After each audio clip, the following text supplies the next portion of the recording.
പ്രിയപ്പെട്ട പ്രേക്ഷകരെ, പാലക്കാട് കോട്ട പിടിക്കാനുള്ള ഏറ്റവും വലിയ രാഷ്ട്രീയ പോരാട്ടമാണ് ഇപ്പോൾ അരങ്ങേറിക്കൊണ്ടിരിക്കുന്നത്. മൂന്ന് മുന്നണികളുടെയും പ്രതിനിധികൾ അല്പനിമിഷങ്ങൾക്കകം സംഘവേദിയിലെത്തും. ഡു ഓർ ഡൈ ബാറ്റിൽ എന്ന് കാശ്മീർ തലതൊട്ടപ്പൻ വിശേഷിപ്പിച്ച അതേ സ്ഥലത്തേക്ക് മൂന്ന് മുന്നണികളുടെയും നൂറുകണക്കിന് ആയിരക്കണക്കിന് പ്രവർത്തകർ വരികയാണ്. LDFിന്റെ ആവേശം നിറഞ്ഞ വരവാണ് ഇപ്പോൾ കാണുന്നത്. എന്താണ് ആവേശം, എന്തൊരു ഉത്സവം എന്ന് നമ്മുടെ ടിക്കറിലൊക്കെ പറയുന്നത് പോലെ ആവേശം അടപൊട്ടി ഒഴുകുകയാണ്. ആകാശത്തുള്ള പോയെന്ന ആവേശം മൂന്ന് മുന്നണികളും കഴിഞ്ഞ കുറച്ചധികം ദിവസങ്ങളായി കാടിളക്കി നാടിളക്കി നടത്തിയ പ്രവർത്തനത്തിന്റെ ഏറ്റവും അവസാന പരിസമാപ്തി, ക്ലൈമാക്സ്, അതാണ് ഇപ്പോൾ പ്രേക്ഷകർ കണ്ടുകൊണ്ടിരിക്കുന്നത്. ഈ ആവേശം അണപൊട്ടുന്നു. ഈ ആവേശം മുഴുവൻ ഓട്ടായി മാറുമോ എന്നുള്ള കാര്യം നമുക്കറിയില്ല. പക്ഷേ മൂന്ന് മുന്നണികളും വിജയ പ്രതീക്ഷയിലാണ്. തങ്ങളുടെ സ്ഥാനാർത്ഥി വൻ ഭൂരിപക്ഷത്തിൽ ജയിച്ചു കയറും എന്ന ഒറ്റ പ്രതീക്ഷയിലാണ് ഇവർ. താളമേളങ്ങൾ, വാദ്യഘോഷങ്ങൾ, ഇതെല്ലാം പാലക്കാടിലെ ഈ അങ്കപ്പറമ്പിൽ ആവേശം കൊള്ളിക്കുന്നു. ആർത്തിരമ്പുകയാണ് ഒരു അലകടൽ പോലെ. ആവേശത്തോടെ ജനങ്ങൾ മുന്നോട്ട് വരികയാണ്. മൂന്ന് മുന്നണികളുടെയും പ്രവർത്തകർ ഏതാണ്ട് സംഘവേദിക്ക് സമീപം എത്തിക്കഴിഞ്ഞു. വിജയകുമാർ, ഇനി എത്ര മിനിറ്റ് അവശേഷിക്കുന്നുണ്ട്? ഏതാണ്ട് 54 മിനിറ്റ്, ഒരു മണിക്കൂർ. 54 എങ്കിൽ പിന്നെ തകർത്തോളൂ വിജയകുമാർ. എസ്കേരിയുടെ പാലക്കാട് കോട്ടമുറ്റത്ത് പകൽപൂരം കൊടിയിറങ്ങാൻ ഇനി 54 മിനിറ്റേ ഉള്ളൂ. ഇതാ കാവടിയാട്ടവും ചെണ്ടമേളവും ബാൻഡ് മേളവും ഒക്കെയായി രാഷ്ട്രീയ പാർട്ടി നേതാക്കൾ ഇങ്ങനെ കളം നിറയുകയാണ്. ഇതൊരു പരസ്യ പ്രചാരണത്തിന്റെ അവസാനമാണോ അതോ ഒരു വലിയ പൂരത്തിന്റെ അവസാനമാണോ എന്ന് നമുക്ക് സംശയം തോന്നാം. അതാ രാഹുൽ മാങ്കൂട്ടത്തിലിന്റെ പദയാത്രയും വാഹനയാത്രയും ഒക്കെയായി ഒരു വലിയ സംഘം സ്ഥാനാർത്ഥിക്കൊപ്പം പാലക്കാട് ബസ് സ്റ്റാൻഡ് ജംഗ്ഷനിലേക്ക് വരുന്നു. ഒരു ഭാഗത്ത്, മറുഭാഗത്ത് ഡോക്ടർ പി സരിനെയും കൊണ്ടുള്ള LDFിന്റെ പ്രവർത്തകരുടെ വലിയ ഒരു ഘോഷയാത്ര പോലെ വരുന്ന പ്രവർത്തകരെ നമ്മൾ കാണുന്നു. സി കൃഷ്ണകുമാറുമായി ഒരു സംഘം പ്രവർത്തകർ, വീണ്ടും BJP പ്രവർത്തകർ, NDA പ്രവർത്തകർ അവിടേക്ക് വന്നുകൊണ്ടിരിക്കുകയാണ്. നമ്മൾ ദൃശ്യങ്ങളിൽ കാണുന്നത് ഓരോ കേന്ദ്രങ്ങളിൽ നിന്നുമുള്ള ആയിരക്കണക്കിന് പതിനായിരക്കണക്കിന് പ്രവർത്തകരുടെ കൂട്ടം അവരിങ്ങനെ തുടരുകയാണ്. UDFിന്റെ ജാഥ സംഗമിക്കുന്ന സ്ഥലത്ത് നിഖിൽ പ്രമേഷ് ഉണ്ട്. നിഖിൽ പ്രമേഷ് നമ്മളെ കേൾക്കാൻ കഴിയുമെങ്കിൽ താങ്കൾ സംസാരിച്ചു തുടങ്ങിയുള്ളൂ. നിഖിൽ, യഥാർത്ഥത്തിൽ UDF അങ്കപ്പറമ്പിലേക്ക് എത്തിക്കഴിഞ്ഞോ? അണപൊട്ടി ഒഴുകുന്ന ആവേശം നമ്മൾക്ക് മനസ്സിലാക്കുന്നു. പ്രേക്ഷകർക്കും അവരിലേക്കും അത് സന്നിവേശിക്കുന്നു. പാലക്കാട് കോട്ട പിടിക്കാനുള്ള ആവേശം UDFിൽ എത്രമാത്രം?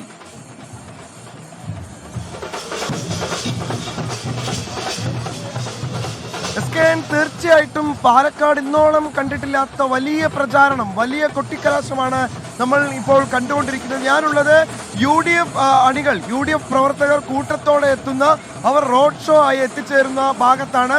അതായത് സ്റ്റേഡിയത്തിന്റെ ഒരു ഭാഗത്താണ് അവർക്ക് അനുവദിച്ച് നൽകിയിട്ടുള്ളത്. അവിടേക്ക് ഇപ്പോൾ UDF സംഘം എത്തിച്ചേർന്നുകൊണ്ടിരിക്കുകയാണ്. UDFിന്റെ റോഡ് ഷോ ആരംഭിച്ചെടുത്തത് നമ്മൾ കണ്ടതാണ്. ഒലവക്കോട് നിന്നാണ് അവർ ആരംഭിച്ചത്. അവിടെ നിന്ന് നമ്മൾ കണ്ടതാണ് സിനിമാ താരം രമേശ് പിഷാരടി, സന്ദീപ് വാര്യർ, ഷഫി പറമ്പിൽ എന്നിവരെല്ലാം ഈ രാഹുൽ മാങ്കൂട്ടത്തിനൊപ്പം ഈ പ്രചരണ വാഹനത്തിലുണ്ട്. അല്പസമയത്തിനകം തന്നെ അവരിവിടേക്ക് എത്തിച്ചേരും. അല്പം താമസിച്ചാണ് എത്തിച്ചേരുന്നത്. നേരത്തെ തന്നെ ഇവിടേക്ക് എത്തുമെന്ന് അറിയിച്ചിരുന്നെങ്കിലും ഇടങ്ങളിലെല്ലാം തന്നെ, ഈ കടന്നു വരുന്ന ഇടങ്ങളിലെല്ലാം തന്നെ ഒരുപാടധികം ആളുകളെ കണ്ട് അഭിവാദ്യം സ്വീകരിച്ച് അവരോടെല്ലാം തന്നെ കുശലാന്വേഷണങ്ങൾ നടത്തി, വോട്ടഭ്യർത്ഥന നടത്തി വേണം ഇവിടേക്ക് എത്താൻ എന്നുള്ളത് കൊണ്ട് തന്നെയാണ് അല്പം വൈകുന്നത്. എന്തായാലും ഇതാ ഇപ്പോൾ നമുക്ക് ഈ ലോങ് വ്യൂവിൽ പ്രചരണ വാഹനങ്ങളെല്ലാം തന്നെ കാണാൻ കഴിയുന്നുണ്ട്. തൊട്ടുപുറകിലായി ഇപ്പോൾ ആ ഒരു DJ വാഹനം കാണാൻ കഴിയുന്നു. അതിന്റെ തൊട്ടുപുറകിലായി രാഹുൽ മാങ്കൂട്ടത്തിൽ സ്ഥാനാർത്ഥി ഇവിടേക്ക് എത്തിച്ചേരും. അതോടുകൂടി ആവേശം അല്പം കൂടി വർദ്ധിക്കും. നമുക്ക് നിസ്സംശയം പറയാൻ കഴിയും, പാലക്കാട് ഇത്തരത്തിലുള്ള ഒരു പ്രചാരണം, ഇത്തരത്തിലുള്ള ഒരു കൊട്ടിക്കലാശം ഇതുവരെ കണ്ടിട്ടില്ല എന്നുള്ളതാണ്. അത്രയധികം ആളുകളാണ് ഇന്ന് സംസ്ഥാനത്തിന്റെ തന്നെ വിവിധ ഭാഗങ്ങളിൽ നിന്ന് ഇവിടേക്ക് എത്തിച്ചേരുന്ന ഒരു സാഹചര്യം ഉണ്ടായത്. അവരെല്ലാം സംബന്ധിച്ച് ഈ 3 തെരഞ്ഞെടുപ്പുകളിൽ വയനാട്, ചേലക്കര, പാലക്കാട് അതിലേറ്റവും മുന്തിയ പരിഗണന, മുന്തിയ പ്രാധാന്യം, മുന്തിയ രാഷ്ട്രീയ പോരാട്ടം നടക്കുന്നത് പാലക്കാട് തന്നെയാണെന്ന് അവർ ഉറപ്പിക്കുന്നുണ്ട്. അതുകൊണ്ട് തന്നെയാണ് കൂട്ടത്തോടു കൂടി ആളുകൾ ഇവിടേക്ക് എത്തിച്ചേരുന്ന ഒരു സാഹചര്യം ഉണ്ടായതും ഇവിടുത്തെ പ്രചാരണം എങ്ങനെ, ഇവിടുത്തെ കൊട്ടിക്കലാശം എങ്ങനെയെന്ന് തിരിച്ചറിയുന്നതിന് വേണ്ടി എത്തിച്ചേരുകയും ചെയ്തൊരു സാഹചര്യം ഉണ്ടായത്. എന്തായാലും അല്പസമയത്തിനകം UDF സ്ഥാനാർത്ഥി കൂടി, അപ്പോൾ UDF സ്ഥാനാർത്ഥിയുടെ ഒരു ചിത്രം, അത് ഈ ഒരു എന്താ പറയുക, രസകരമായൊരു ചിത്രം നമുക്ക് ഓണെയറിൽ കാണാൻ കഴിയുന്നുണ്ട്. ഇതിപ്പോൾ സമീപകാലത്ത് ഉത്സവ പറമ്പുകളിലൊക്കെ ട്രെൻഡിങ് ആയി മാറിയാണ്. സിനിമാ കഥാപാത്രങ്ങളുടെ രൂപത്തിലാണ് ഇത്തരത്തിലുള്ള കാർട്ടൂൺ തരത്തിലുള്ള കഥാപാത്രങ്ങൾ, ഇത്തരത്തിലുള്ള രൂപങ്ങൾ പുറത്തു വന്നിരുന്നെങ്കിൽ ഇന്നിപ്പോൾ രാഹുൽ മാങ്കൂട്ടത്തിന് വേണ്ടി, രാഹുൽ ചിരിച്ചുകൊണ്ടിരിക്കുന്ന ഒരു ചിത്രം കാണിച്ചുകൊണ്ടാണ്, ഒരു രൂപം കാണിച്ചുകൊണ്ടാണ് ഇപ്പോൾ പ്രവർത്തകർക്കിടയിലേക്ക് അണികൾക്കിടയിലേക്ക് ആ രൂപം എത്തിച്ചേരുന്നത്.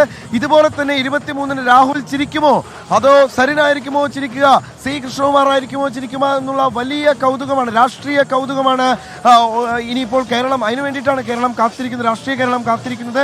രാഷ്ട്രീയ കേരളത്തിന്റെ ഒരു പരിച്ഛേദം തന്നെ പാലക്കാട്ടേക്ക് ഈ ദിവസങ്ങളിൽ എത്തിയിരിക്കുന്നു എന്ന് വേണം നമുക്ക് കരുതാൻ. ഹോട്ടലുകളിലൊന്നും തന്നെ ആകാശ ദൃശ്യങ്ങളിൽ പ്രേക്ഷകർക്ക് കാണാം അണമുറിയാത്ത അണപൊട്ടുന്ന ആവേശമാണ്. ആ ആവേശം വരുമെന്ന പാലക്കാടാണ് നമുക്കിപ്പോൾ കാണാൻ കഴിയുന്നത്. മൂന്ന് മുന്നണികളുടെയും ആവേശം നിറഞ്ഞ പ്രകടനമാണ് കാണുന്നത്. വമ്പൻ മുന്നേറ്റമാണ് മൂന്ന് മുന്നണികളും നടത്തിക്കൊണ്ടിരിക്കുന്നത്. ഈ ആവേശം അണപൊട്ടി ഒഴുകുന്നു എന്നൊക്കെ നമ്മൾ ആലങ്കാരികമായി പറഞ്ഞു കേട്ടിട്ടേ ഉള്ളൂ. എന്നാൽ അത് അക്ഷരാർത്ഥത്തിൽ പാലക്കാട് തിരിച്ചറിയുന്നു. കരിമന പട്ടകളിൽ കാറ്റ് പിടിക്കുന്ന വേളകളിലൊക്കെ തന്നെ രാഷ്ട്രീയം പറയുന്ന പാലക്കാട് ഇന്നിപ്പോൾ മൂന്ന് മുന്നണികളുടെയും രാഷ്ട്രീയത്തിന്റെ പ്രതീകം എന്നതുപോലെ ഈ സംഗമവേദിയിൽ ആയിരക്കണക്കിന് ആളുകൾ സംഗമിക്കുന്നു. ഇപ്പോൾ BJP പ്രതിനിധി കൃഷ്ണകുമാറിന്റെ വാഹനം വന്നുകൊണ്ട് PK കൃഷ്ണദാസും ശോഭാ സുരേന്ദ്രനും ഒക്കെ തന്നെ ഈ വാഹനത്തിലുണ്ട്. ആയിരക്കണക്കിന് ആളുകൾ. അതിനിടയിൽ സുഹൃത്ത് പറയുന്നു LDF-ന്റെ ആൾക്കൂട്ടം നിങ്ങളൊന്ന് കാണൂ. ആ LDF-ന്റെ മാത്രമല്ല UDF-ന്റെയും NDA-യുടെ ഒക്കെ ആൾക്കൂട്ടം നമ്മൾ കാണുന്നുണ്ട്, നമ്മൾ കാണിക്കുകയും ചെയ്തു. പ്രേക്ഷകർക്കറിയാം നമ്മൾക്ക് പക്ഷപാതമൊന്നുമില്ല. നമ്മുടെ ക്യാമറയ്ക്ക് ഒരു സ്വഭാവമേ ഉള്ളൂ, നിഷ്പക്ഷമായി ദൃശ്യങ്ങൾ പ്രേക്ഷകരിലേക്ക് പകർത്തി കാണിക്കുക. നിങ്ങൾക്കറിയും ഈ കറങ്ങുന്ന രൂപം പോലെ തന്നെ സ്ഥാനാർത്ഥികളുടെ മനസ്സിപ്പോൾ കറങ്ങിക്കൊണ്ടിരിക്കുകയാണ്. ആർക്കാണ് വിജയം, ആരാണ് 23-ാം തീയതി ജയിച്ചു കയറുക? ഇതൊരു വലിയൊരു സ്വപ്ന സാക്ഷാത്കാരമായിരിക്കുമെന്ന് തീർച്ചയായിട്ടും. ഇത്രയും കടുത്ത വാശിയേറിയ മത്സരത്തിന് ശേഷം ഈ കടമ്പയൊക്കെ കടന്ന് ആരാണ് വിജയിക്കുക എന്നറിയാൻ നമ്മൾ കുറച്ച് മണിക്കൂറുകൾ, കുറച്ച് ദിവസങ്ങൾ കൂടി കാത്തിരിക്കണം. Vijayakumar, Vipin C Vijayan BJP വാഹനജാഥയ്ക്കൊപ്പമുണ്ട്.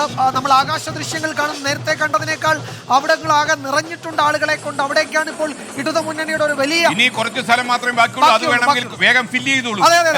പിന്നെ അവസരം കിട്ടത്തില്ല. ഇനി കുറച്ച് സമയം, 5 മണി 11 മിനിറ്റ് 57 സെക്കൻഡ് ആണ് വിജയകുമാർ ഇപ്പോൾ സമയം. കഷ്ടിച്ചിനി 48 മിനിറ്റ്. അതുകൊണ്ട് ഉള്ള സ്പേസ് ആളുകൾ ഫിക്സ് ചെയ്തോളൂ, വേഗം സ്പേസ് ഫിക്സ് ചെയ്തു. രാഹുൽ മാങ്കൂട്ടത്തിലും സി കൃഷ്ണകുമാറും വാഹനത്തിൽ ഇങ്ങനെ ഓടാൻ തുടങ്ങിയിട്ട് കുറച്ച് സമയമായി. ഇടതു മുന്നണിയുടെ അവിടെ ഏതാണ്ട് എത്തിയിട്ടുണ്ട്, തൊട്ടടുത്ത് എത്തിയിട്ടുണ്ട്. ടൗണിലേക്ക് നമുക്ക് ദൃശ്യങ്ങളിൽ കാണാം. പാലക്കാട് നഗരത്തിന്റെ ഉള്ളിലേക്ക് വണ്ടിയുടെ സ്പീഡ് കൂട്ടണം വിജയകുമാർ. നിങ്ങൾ രണ്ടുപേരും വണ്ടിയുടെ സ്പീഡ് ഒന്ന് കൂട്ടു. കാര്യം ഇനി 48 മിനിറ്റ് മാത്രമേ അവശേഷിക്കുന്നുള്ളൂ. 6 മണിക്ക് ഈ കലാശക്കൊട്ട് അവസാനിക്കും അല്ലെ? അപ്പൊ ഈ കൊട്ടിക്കലാശം അവസാനിക്കാൻ 6:48 മിനിറ്റ് മാത്രമേ ബാക്കിയുള്ളൂ. അതുകൊണ്ട് 48 മിനിറ്റ് സമയം കളഞ്ഞു കളയരുത്. PK കൃഷ്ണദാസ് ഇപ്പോൾ മാധ്യമപ്രവർത്തകരോടൊക്കെ വളരെ ഗൗരവത്തോടെ സംസാരിക്കുന്ന ദൃശ്യം നമ്മൾ കാണുന്നു. എല്ലാവർക്കും വിജയപ്രതീക്ഷ. രാഹുൽ മാങ്കൂട്ടത്തിന്റെ മുഖത്ത് നല്ല ചിരിയുണ്ട്. ആളുകളെയൊക്കെ കാണുമ്പോൾ സന്തോഷമുണ്ട്. രമേഷ് പിഷാരടി ഖിന്നനായി കാണുന്നു അല്ലേ? പിഷാരടിക്ക് എന്തോ ദുഃഖകരമായ ഒരു സാഹചര്യം എനിക്കറിയില്ല. ചിലപ്പോ ആയിരിക്കും ഏതോ സ്റ്റേജിൽ അവതരിപ്പിച്ച ആളുകൾ മുന്നിൽ ഭൂരിക്കുന്ന അനുഭവം ഉണ്ടായിരിക്കും, അറിയാൻ പറ്റത്തില്ല. വിപിൻ സി വിജയൻ ഇപ്പോ BJP ക്യാമ്പിലുണ്ട്. വിപിൻ, നിങ്ങൾ കുറച്ച് സമയമായി അത് ഓടാൻ തുടങ്ങിയിട്ട് ആ വാഹനങ്ങൾ എവിടെ എത്തി? ഇനിയിപ്പോൾ ഇതാ 47 മിനിറ്റേ ബാക്കിയുള്ളൂ. ആ BJPക്ക് അനുവദിച്ച സ്ഥലത്തേക്ക് ആ റോഡ് ഷോ എത്താറായോ?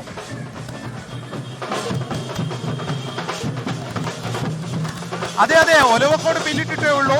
ശരിക്കും ഇത് കൽപ്പാത്തി ഉൾമേഖലയിലേക്കൊക്കെ പോകേണ്ടതായിരുന്നു, ഗ്രാമത്തിലൂടെയൊക്കെ സഞ്ചരിക്കേണ്ടതായിരുന്നു. എന്നാൽ അതൊന്ന് കട്ട് ചെയ്ത് എത്രയും വേഗം ഈ സ്റ്റേഡിയം ബസ് സ്റ്റാൻഡിലേക്ക് എത്തുന്നതിനുള്ള ഒരു ക്രമീകരണമാണ് ഇപ്പോൾ നടത്തിയിരിക്കുന്നത്. അതല്ല എന്നുണ്ടെങ്കിൽ 6 മണിക്കുള്ളിൽ ഒരുപക്ഷെ അവിടെ എത്താനുള്ളൊരു സാധ്യത കാണുന്നില്ല.